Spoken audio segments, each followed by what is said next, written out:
પ્રધાનમંત્રી નરેન્દ્ર મોદીની અધ્યક્ષતામાં નવી દિલ્હીમાં નીતિ આયોગની 100મી ગવર્નિંગ કાઉન્સિલની યોજાઈ બેઠક ભવિષ્ય માટે શહેરોને તૈયાર કરવા માટે કામ કરવા પર મૂક્યો ભાર 2047 સુધીમાં વિકસિત ભારત અંગે કહ્યું કે કેન્દ્ર અને રાજ્યો ટીમ ઇન્ડિયાની જેમ કામ કરે તો કોઈપણ લક્ષ્ય અશક્ય નથી।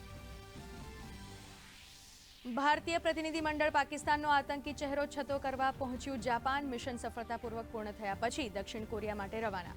રશિયામાં ભારતીય પ્રતિનિધિમંડળનું નેતૃત્વ કરી રહેલા કનિમોઝીએ પાકિસ્તાનની ખોલી પોલ, કહ્યું પાકિસ્તાનના ખોટા નેરેટિવનું સત્ય દુનિયા સમક્ષ આવ્યું।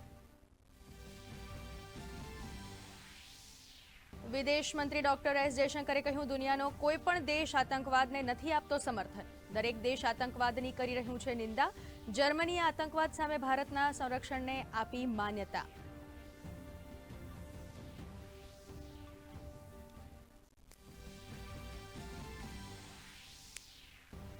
દેશમાં માઓવાદની અંત લાવવાનું અભિયાન યથાવત। ઝારખંડના લાતેહારમાં સુરક્ષા દળોએ 2 ખતરનાક માઓવાદીને કર્યા ઠાર। બંને પર 10 અને 5 લાખ રૂપિયાનું હતું ઇનામ, જ્યારે અન્ય એક નક્સલી થયો ઘાયલ। અથડામણમાં એક જવાન પણ ઘાયલ।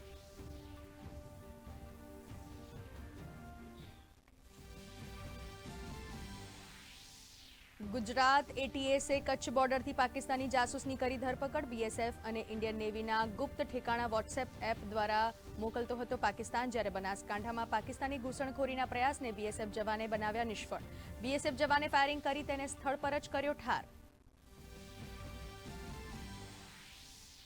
ગુજરાત એટીએસે ચાઇનીઝ સાયબર ગેંગના 2 સભ્યો ઝડપ્યા। આરોપીઓ TRAIના અધિકારી હોવાનું જણાવીને સિમ કાર્ડ બ્લોક કરવાની ધમકી આપી કરતા હતા સાયબર ફ્રોડ।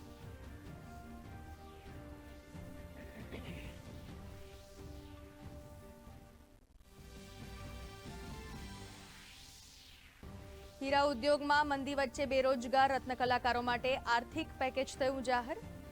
રત્ન કલાકારના સંતાનની 1 વર્ષની 13,500 રૂપિયા સુધીની શિક્ષણ ફી કરાશે માફ, તો નાના કારખાનેદારને 5 લાખની લોન પર 3 વર્ષ સુધી 9% વ્યાજ સહાય।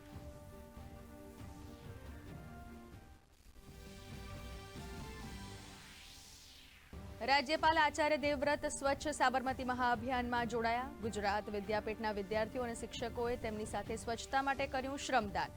અત્યાર સુધીમાં સાબરમતી નદીમાં 408 મેટ્રિક ટન કચરો બહાર કઢાયો।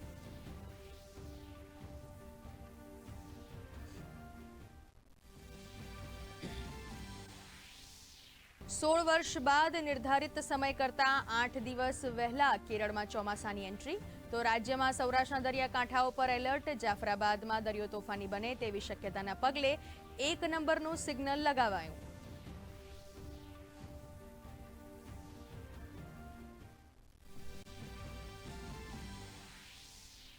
ઇંગ્લેન્ડ પ્રવાસ માટે 18 સભ્યની ટીમની જાહેરાત। શુભમન ગિલનું ટેસ્ટ કેપ્ટન તરીકે નામ થયું જાહેર, જ્યારે રિષભ પંત રહેશે વાઇસ કેપ્ટન, તો કરુણ નાયર અને શાર્દુલ ઠાકુરનું થયું ટીમમાં કમબેક।